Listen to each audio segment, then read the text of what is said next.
My friends, let us come together for a few moments in quiet recognition of that presence which goes before us, accompanies us, and remains even when the world appears loud and demanding.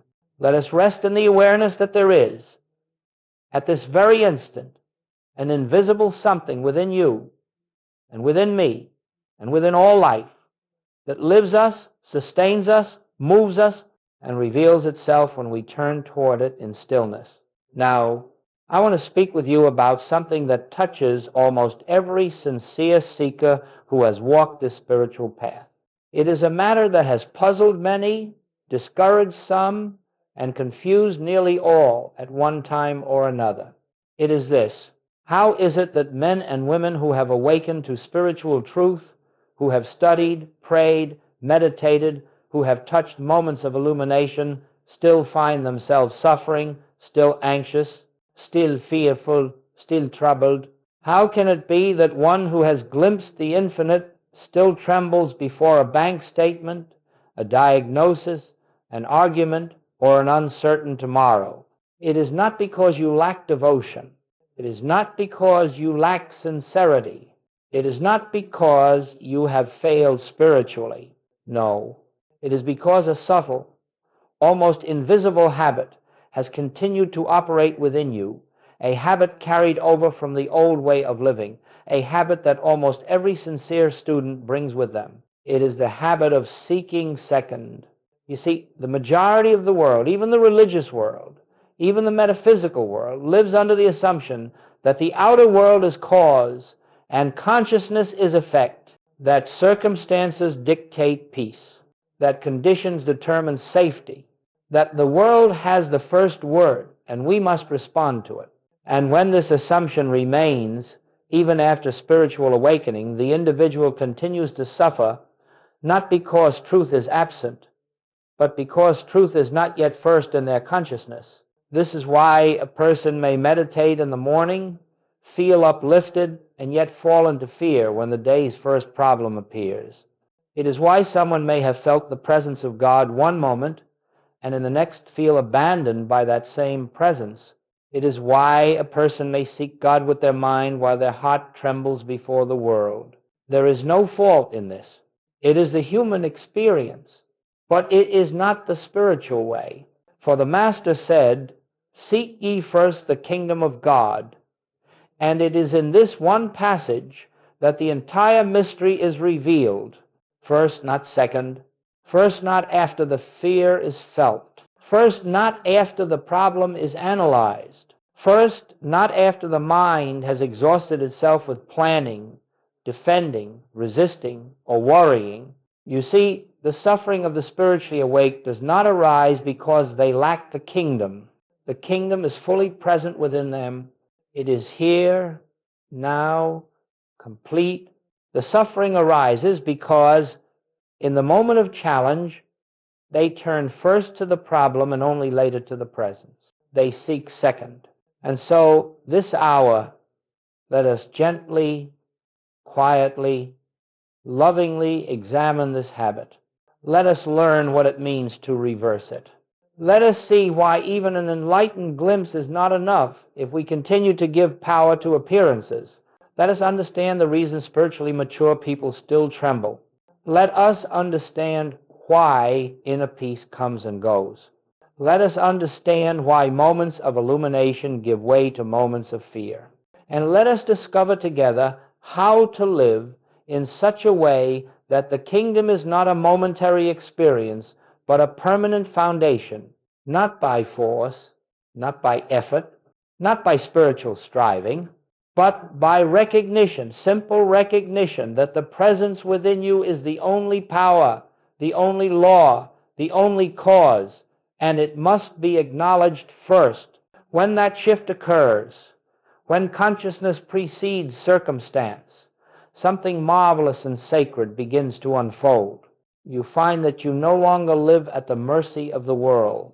You no longer tremble at threats, nor lean on appearances for reassurance.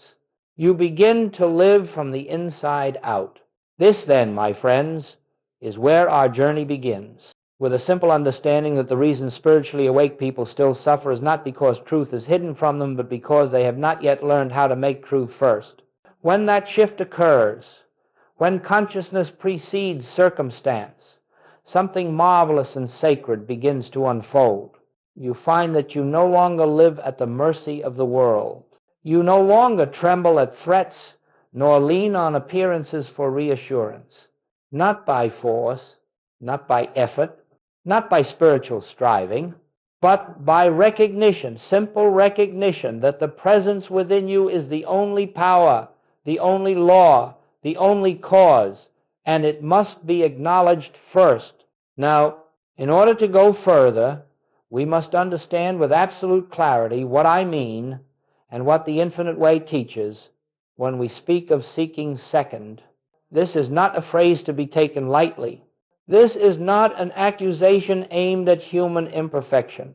This is not a moral failure to be corrected. It is a description of a conditioned habit of consciousness, a deeply ingrained reflex of the human mind that responds to appearances as if they were powers, laws, or causes. To seek second means this: you look to the world first, and you look to God second. You may not do this consciously, you may not do this deliberately, but observe carefully within yourself, and you will see how subtly and automatically it happens. A bill arrives, and immediately the mind begins calculating, a symptom appears, and fear rises before you even realize it. A relationship becomes strained, and the heart tenses in self-defense. A career disappointment unfolds, and the mind begins creating future scenarios of loss. In each of these examples, the world is consulted first. The condition is granted power first. The appearance is acknowledged before the presence is recognized. This is seeking second. Seeking second is the moment you say, consciously or subconsciously, here is a condition that has power over my peace. Seeking second is the moment you believe that something external can determine your inner state. It is giving authority to the appearance and treating the presence within you as the afterthought. And yet, it is not your fault. You were trained to believe that appearances are real. You were trained to believe that matter is cause. You were trained to believe that circumstances dictate experience. You are undoing centuries of conditioning. But listen now. Quietly, this is what the Master pointed to when he said, "Seek ye first the kingdom of God." He did not mean seek the kingdom after thinking through the problem. Seek the kingdom after you have reacted emotionally. Seek the kingdom after the fear has already taken root.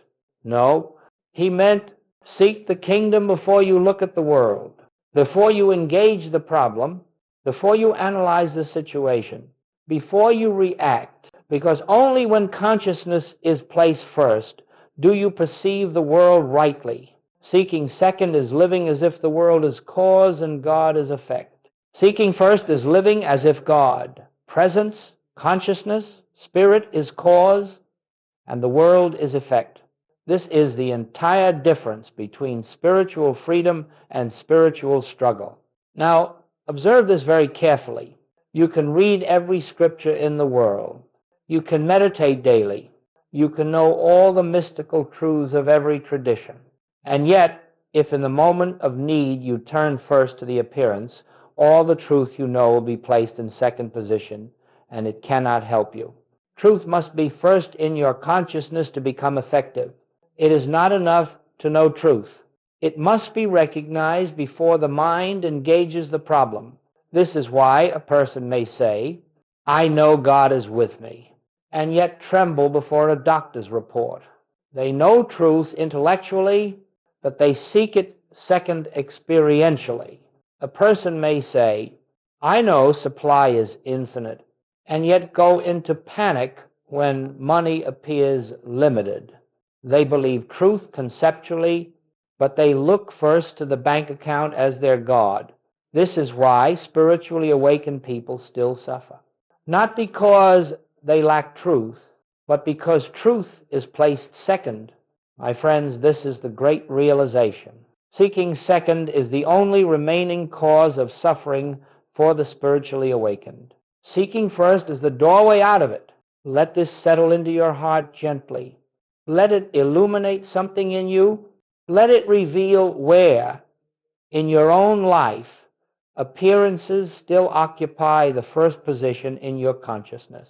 We will explore next why this habit persists even after profound awakenings, deep insights, and genuine spiritual devotion.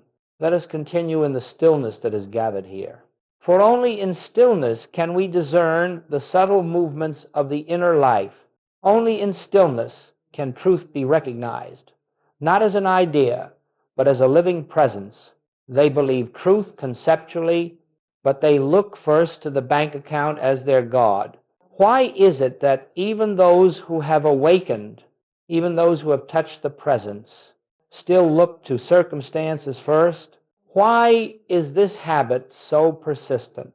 Why does it arise almost automatically, even in advanced students? The reason is simple yet profound.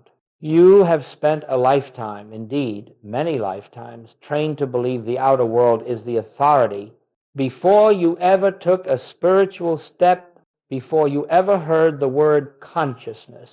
Long before you sensed the presence within you, the mind, the body, and the nervous system were taught to react to appearances as if they were powers. This conditioning has been inherited. It is collective. It is the rhythm of the world mind. As infants, before we had words, we learned that food came from outside, comfort came from outside, safety came from outside. As children, we learned that approval, security, belonging, identity, all appeared to come from things and people outside of us. As adults, the world trained us to measure life through bank balances, opinions, relationships, health, achievements, and failures. This conditioning becomes automatic, mechanical, unconscious, and so even after spiritual awakening, even after a moment of illumination, even after sensing God's presence, the body may still react as though the world holds the power. This is why you can be filled with spiritual peace one moment and the next moment fall into fear. The mind says, yes, I know God is within. But the body says, I have learned to fear this appearance. The mind says, yes, I know spirit is cause. But the nervous system says, I must react now. I must defend myself. The intellect says, I know the truth. But the emotions say, I have not yet trusted it fully. You see, truth may enter the mind quickly, but conditioning lives in the subconscious. And that conditioning is what causes the reflexive turn toward circumstances. This is the human experience, and it should be met with compassion, not judgment. No one escapes this conditioning by criticism or discipline. It is softened only through awareness and gentle practice. Understand this clearly. The spiritually awakened person does not suffer because they lack truth. They suffer because the old reflexes of the world mind still operate within them. Even mystical experiences, even profound ones, do not instantly dissolve conditioning. The world mind has momentum. It has grooves, patterns, pathways. It has trained your reactions for decades. But the moment you see this clearly, you are halfway free, because now you realize, I am not failing. I am simply seeing the residue of my conditioning. I am simply observing a habit that is not the truth of my being. Goldsmith would often say, do not fight the mind, recognize it, observe it, smile at it. For the moment you observe the reflex loses power. The moment you see that fear is conditioned, fear dissolves in the light of awareness, my friends. This is why even those who have awakened still look to circumstances first, because the habit of seeking second is older than your conscious spirituality. It was present long before your realization. It was present long before your meditation practice. It was present long before your first glimpse of the infinite. But take comfort in this truth. Conditioning does not prevent realization. It only delays recognition. And recognition comes more quickly and more easily each time you turn within. As you continue to seek first, moment by moment, quietly, gently, the conditioning weakens, the reflex softens, and the presence begins to shine through automatically. Soon you discover that the same mind that once reacted to every appearance now rests in the presence without effort, and then where fear once ruled, peace becomes the natural response. Where panic once arose, quiet recognition becomes your resting place. Where the world once dictated your inner state, spirit becomes the only authority. This is the beginning of freedom. Let us continue now, remaining in that gentle awareness of the presence that accompanies us. Let us allow the mind to become soft, the breath unforced, the heart unguarded, so that the truth may reveal itself without strain. In this moment, we begin to understand something essential. Suffering is not caused by the conditions of the world. Suffering is caused by giving those conditions power. The world does not create your fear. Your belief about the world creates your fear. Now we look deeply at this mechanism, not intellectually, but spiritually, so that you may see clearly why seeking second leads directly to suffering. My friends, the moment you look to the outer world first, the moment you believe a circumstance possesses power, you have begun the process of fear. Not because the circumstance is dangerous, but because you have placed your safety outside yourself. You have said, silently, this condition has the power to affect me. This situation has the power to harm me. This appearance has authority over my peace. And when the mind grants authority to something external, fear is the natural consequence. Fear begins the moment you forget that the presence within you is the only power that exists.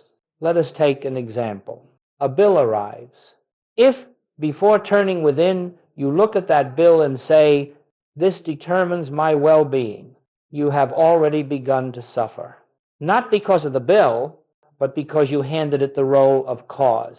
Or a symptom appears in the body, the mind immediately says, "This can harm me." Fear arises not from the symptom, but from believing the symptom is a power separate from the infinite presence that lives you, or a relationship becomes strained. The heart cries out, "This person's approval is my safety." And suffering begins the moment you assign your peace to another human being. You see, fear always begins with the same error, thinking something out there has authority over the I that is the life of your being. Suffering is not punishment. It is the byproduct of misidentification. The human self, believing itself separate, vulnerable, dependent, looks outward for security.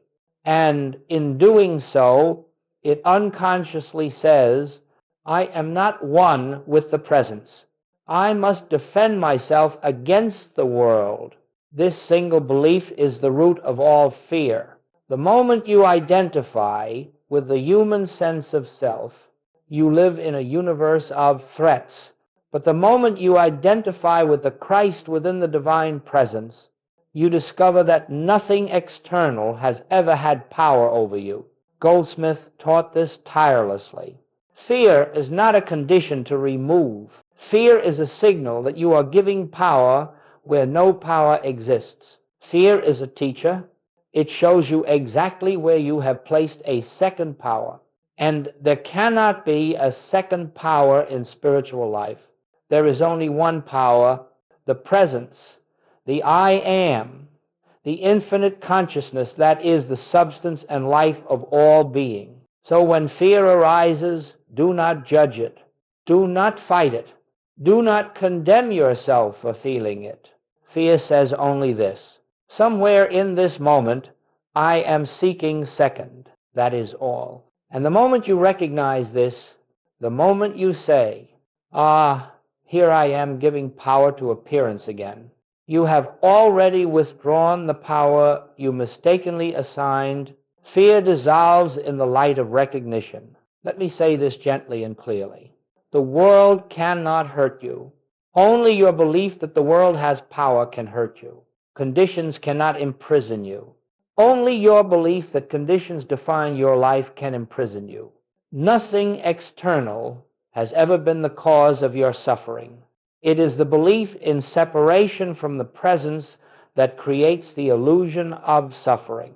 This is why suffering persists even in spiritually advanced people, because the belief in a second power persists. Once you see the mechanism clearly, that fear arises whenever you place the world before consciousness. You are no longer captive to it. From this point onward, you will hear fear whisper, and instead of trembling, you will turn within and say, only one power governs my life.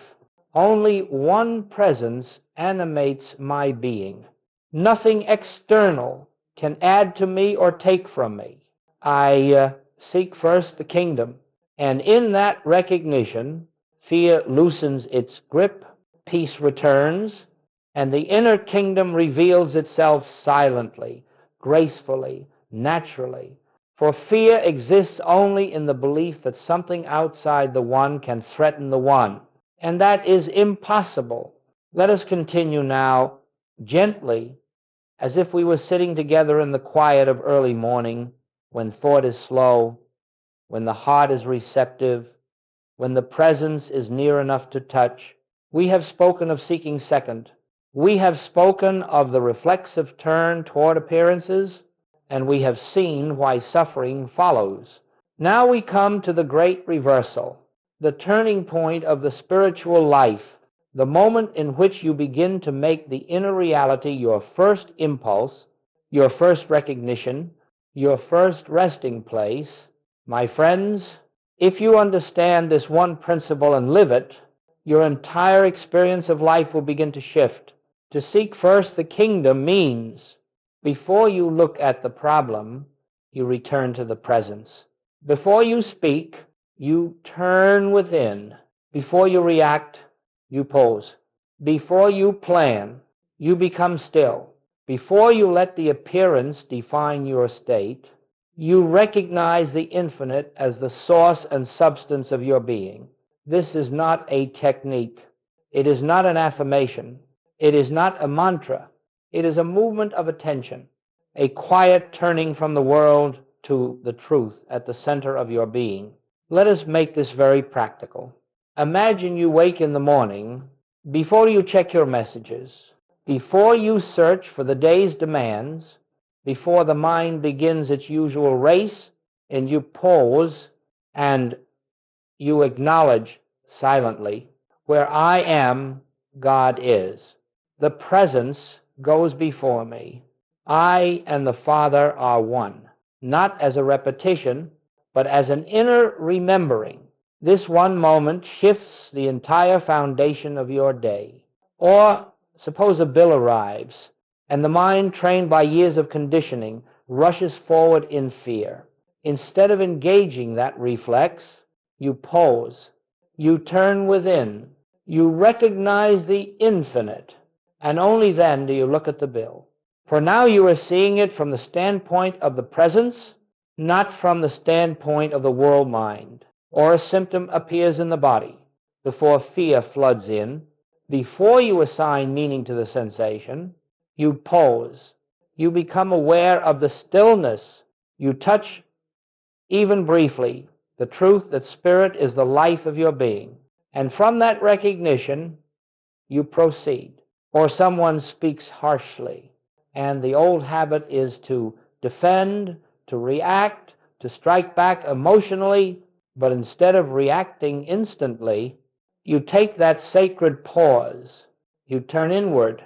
You remember the presence within you and the presence within them. And from that foundation, a gentler response arises. This simple turning is the entire secret. Seeking first the kingdom is not an event. It is a habit of consciousness, a new reflex, a new default. It is learning the holy art of pausing before the world can claim your attention. This reversal, this turning of priorities cannot be forced. It grows naturally the way a flower turns toward the sun. The more you do it, the more effortless it becomes. Now listen closely. When you seek first the kingdom, you are not trying to make the presence change the condition. You are not trying to attract a better outcome. You are not using God to alter the world. For now you are seeing it from the standpoint of the presence, not from the standpoint of the world mind. Now listen closely. You are simply re-establishing your true standpoint, the standpoint from which you can see correctly. And so I say to you gently, as I have said to thousands before you, life flows differently when it is lived from the inside out. When you seek first the kingdom, you are not trying to make the presence change the condition. You are not trying to attract a better outcome. You are not using God to alter the world. Practice the pause. Practice the turning. Practice the inward glance before the outward response. Even a moment of recognition is powerful enough to shift the trajectory of an entire situation. Even the lightest touch of the presence is enough to weaken the grip of appearances. Over time, this turning becomes natural, instinctive, unforced, and then you find yourself living in peace without trying to create peace. You find harmony unfolding without chasing harmony. You find solutions appearing without seeking solutions.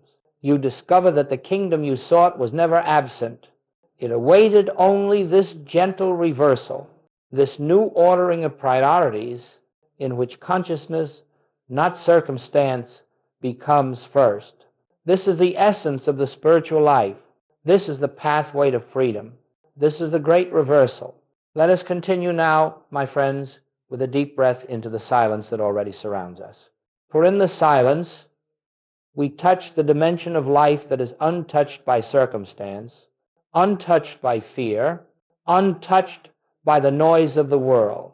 In this hour, we come to a principle of profound importance, one that stands at the heart of the infinite way, and one that every sincere seeker must eventually understand: the practice of non-reaction. Now, when I use that phrase, I do not mean suppression.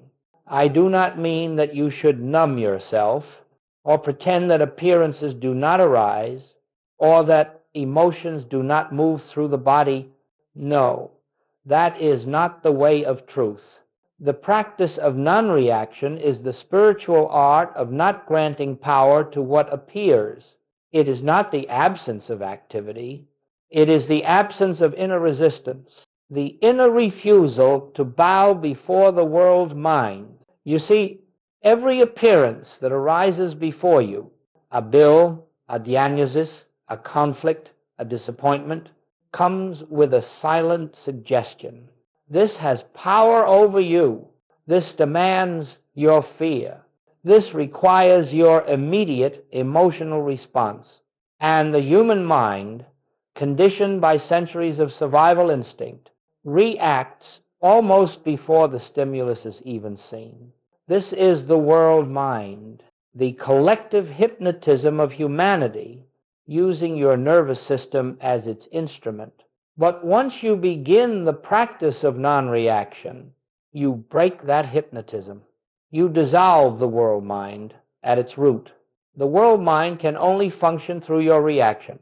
If you do not react, if you hold still, even for a breath, its power collapses. This is why Goldsmith taught, this is the world mind, the collective hypnotism of humanity, using your nervous system as its instrument. But once you begin the practice of non-reaction, you break that hypnotism. You dissolve the world mind at its root. Now, let us make this practical, because spirituality that cannot be lived in daily life is merely philosophy. Suppose a sudden fear rises in your chest. Before you do anything, before you attempt to fix the feeling, before you try to think your way out of it, you pause. This pause is your sanctuary. This pause is your protection. This pause is your return to the kingdom within. You turn inward, not trying to fix fear, but acknowledging the presence that stands untouched behind the fear. You do not deny the appearance, but you also do not give it your inner allegiance. Or suppose someone speaks to you harshly. The human mind leaps to defend, to justify, to attack. But the spiritual mind says, be still. Recognize the Christ within them. Recognize the Christ within yourself. And so you pause. You soften inwardly. You refuse to accept the world mind's invitation to join the conflict. Then, from that stillness, your response, if one is needed, arises not from fear, but from presence. Or imagine you receive difficult news. Again, the old reflex tries to rush into panic. But you pause and you remember, there is no power apart from the presence within me. This appearance is not cause, it is effect. Cause is here where I am. You breathe. You wait. You let the panic dissolve in its own time. You stand in the truth. You breathe. You wait. You let the panic dissolve in its own time. You stand in the truth. Or imagine you receive difficult news. Again, the old reflex tries to rush into panic. But you pause and you remember. Or imagine you receive difficult news. Again, the old reflex tries to rush into panic. But you pause and you remember. You breathe. You wait. You let the panic dissolve in its own time. You stand in the truth. Or imagine you receive difficult news. Again, the old reflex tries to rush into panic. But you pause and you remember. Every reaction is a confession of faith in a second power. Every pause is a return to the one. Every time you react emotionally, you are saying, this appearance has power over me. Every time you pause, you are saying, only the presence has power, and that presence is here. Do not underestimate this simple practice. It dismantles lifetimes of conditioning. It silences the world mind. It weakens fear at its root. It restores you to your true foundation. In time, this pause becomes natural. Soon, you find that before fear can arise, stillness arises first. Before the mind can panic, the heart remembers. Before the world can speak, the presence speaks within you. This is the fruit of non-reaction. This is the dissolving of the world mind. This is the beginning of freedom.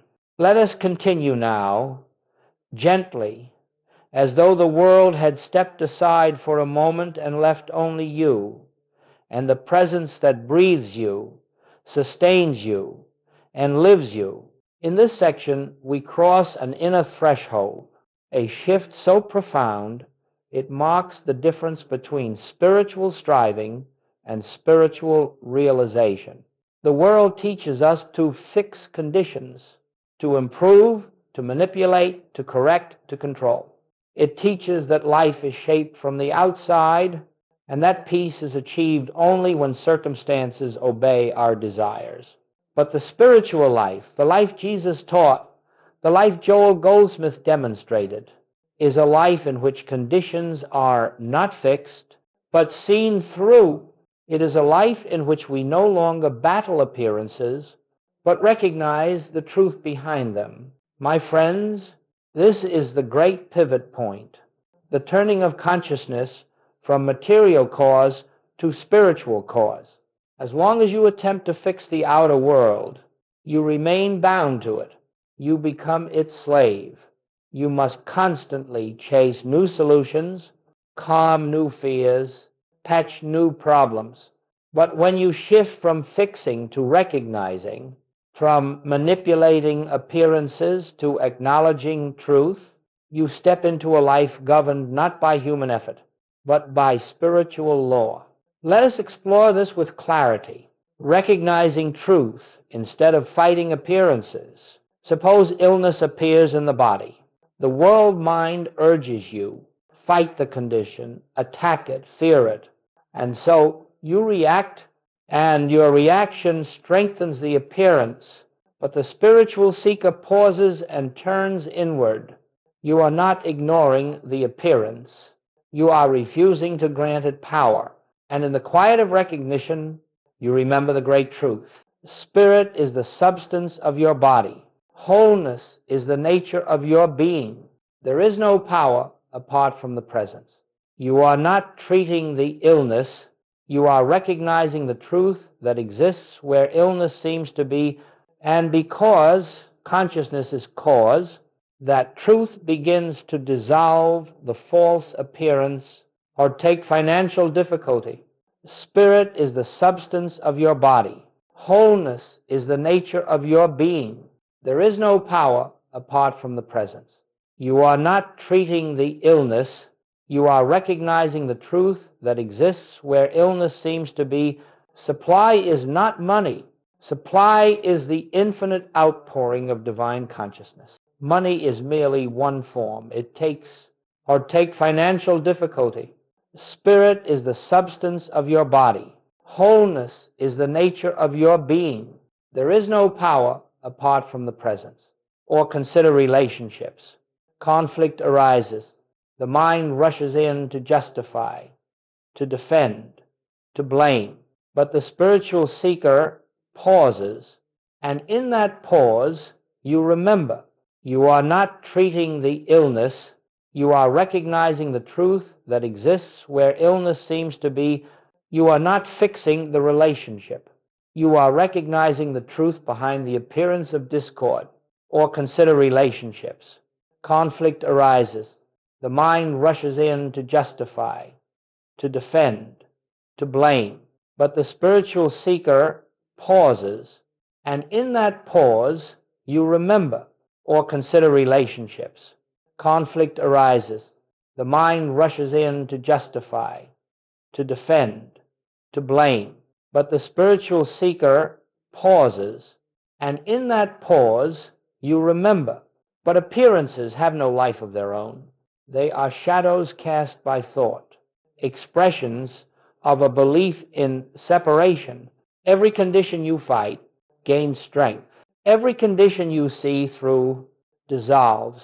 This is the secret. This is why Joel Goldsmith insisted. We do not treat conditions. We recognize truth. Truth does not change the appearance. Truth reveals that the appearance never had reality. This is a shift from a life of fixing to a life of seeing. Recognition is not thinking, it is awareness. Now, let me say something gently.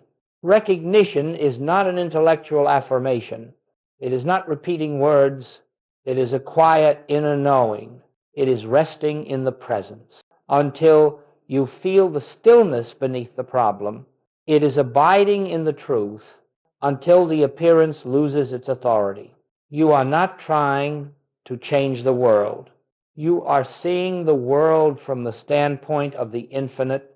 From that standpoint, all problems become shadows, and truth becomes the only reality, the fruit of recognition. When you begin living from recognition instead of reaction, life becomes simpler, quieter, more aligned.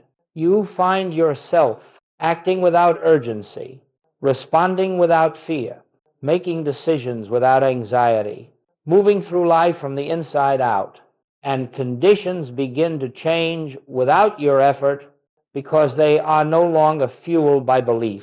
This is the beginning of spiritual mastery. Not mastery over the world, but mastery over illusion. You no longer live to fix appearances. You live to abide in truth, and truth becomes the shaping power of your life. This is the shift that Jesus demonstrated. This is the shift Joel Goldsmith lived. This is the shift now awakening in you. Let us continue, my friends, in the same stillness that has accompanied us through this journey. Let the mind grow quiet now. Let the body rest. Let the heart soften. For what we enter here is not merely an idea, but a way of life, a way of being, a way of living from a dimension beyond human effort. The world teaches us to live by effort, to strive, to struggle, to plan, to push, to force outcomes through will and labor. The world says your life is only as secure as your ability to fight for it.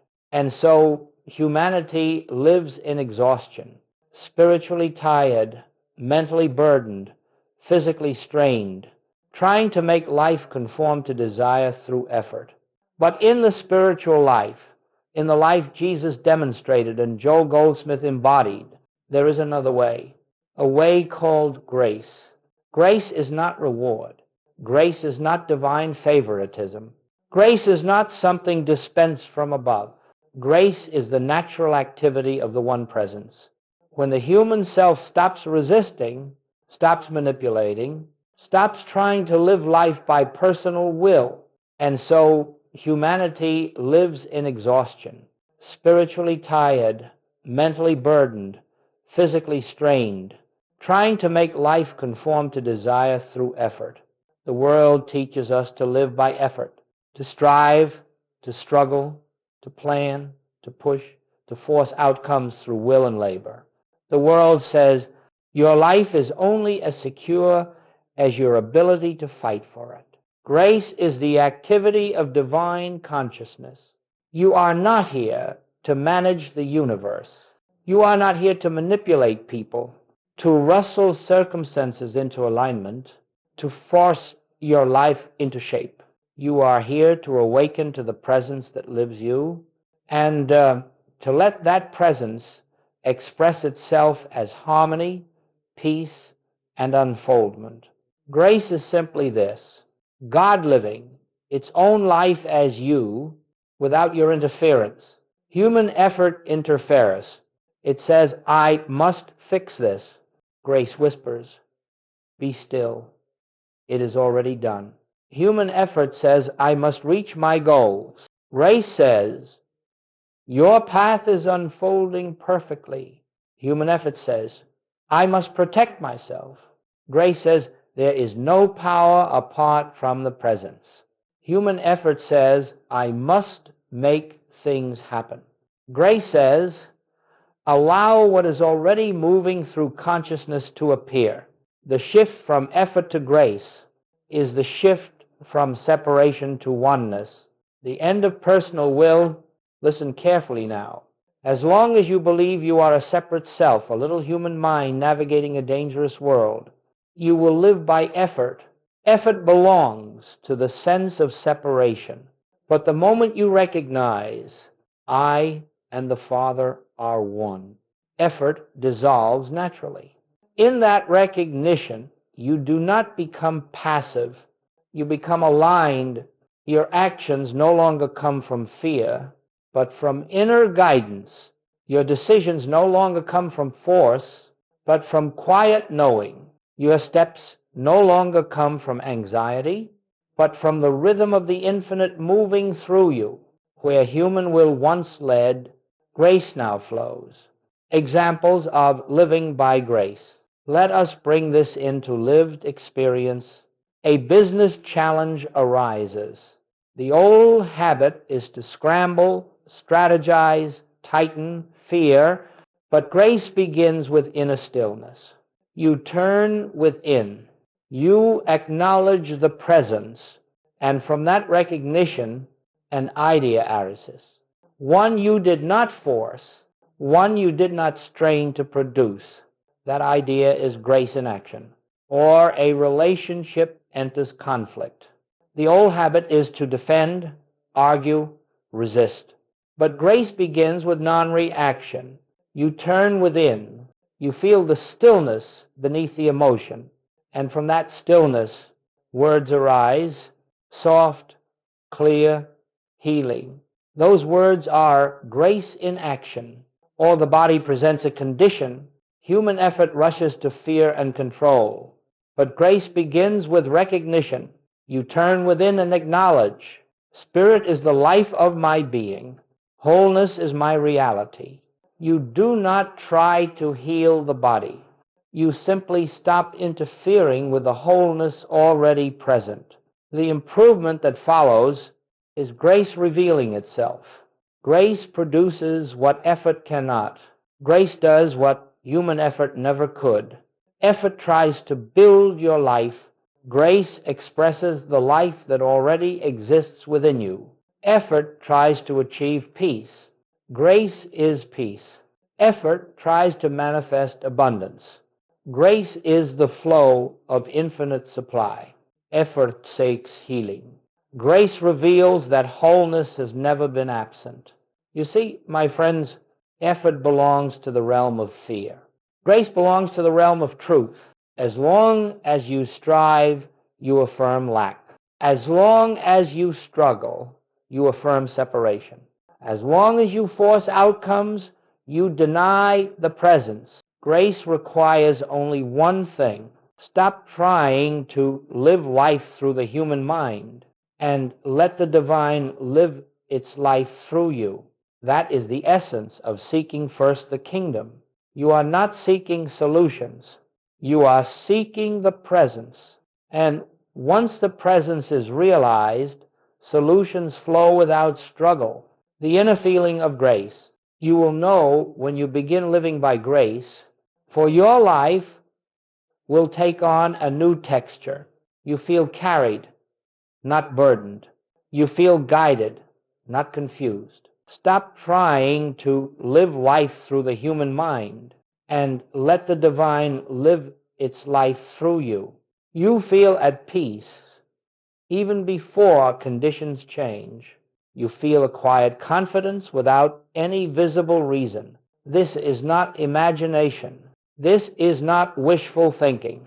This is the unmistakable movement of grace. Grace becomes the atmosphere in which your life unfolds. And the more you seek the kingdom within, the more grace governs the kingdom without. This is the life intended for you. Not a life of effort, but a life of flow. Not a life of fear, but a life of trust. Not a life of striving, but a life of spiritual unfolding. Grace is not something to achieve. Grace is something to stop resisting. Let yourself be carried. Let yourself be guided. Let yourself rest in the infinite. This is living by grace. And now, my friends, we come to the closing of this sacred time together. But let us understand something clearly. The spiritual journey does not end when the words stop. It does not begin when the video plays, nor end when the chapter concludes. The kingdom is not found in these teachings. It is not found in the sentences, not in the concepts, not even in the inspiration you may feel. The kingdom is found only in you, in the silent, living presence that has been whispering to you. Between every paragraph, between every breath, between every moment of recognition, what we have explored together, seeking first the kingdom, non-reaction, recognition over effort, grace over striving, these are not spiritual ideas. They are invitations, invitations to return again and again to the inner sanctuary that has never left you. As we conclude, let us sink into that sanctuary now. Let us gently withdraw from the noise of the mind, not by force, not by concentration, not by discipline, but by simple willingness, the willingness to remember there is only one presence, there is only one power, there is only one life, and that life is living you, breathing you, expressing itself as you, here and now. Let the tension of the body melt. Let the striving of the mind loosen. Let the world fall away for a moment and rest in what remains. As we conclude, Let us sink into that sanctuary now. Let us gently withdraw from the noise of the mind, not by force, not by concentration, not by discipline, but by simple willingness. In this stillness, you are no longer trying to solve your life. You are recognizing the presence that lives it. In this stillness, you discover that the kingdom you were asked to seek was never somewhere else. It was the very ground of your being. And now, slowly, gently, let this realization settle into the heart. You are not alone. You have never been alone. You could not be separate from the presence, even if you tried. The kingdom is within you. It always has been. And every moment you remember this, your entire life aligns with truth. As you go forward from this teaching into your home, into your relationships, into your work, into the challenges and opportunities of daily life, carry this single awareness. Before anything else, before any reaction, before any fear, turn within. Seek first just a breath, just a pause, just the slightest recognition is enough to open the door to the grace that desires to express through you. This is not the end. It is the beginning, a beginning that happens fresh in every moment, in every breath, in every inward turning. The kingdom is already here. The presence is already complete. The truth is already established. You need only recognize. And now let the final words of this teaching dissolve into silence. Where you are, the infinite is. What you are, the divine lives. And as you seek first the kingdom within, everything else unfolds in perfect, effortless grace. Peace be with you. Not the world's peace, but the peace that has no opposite,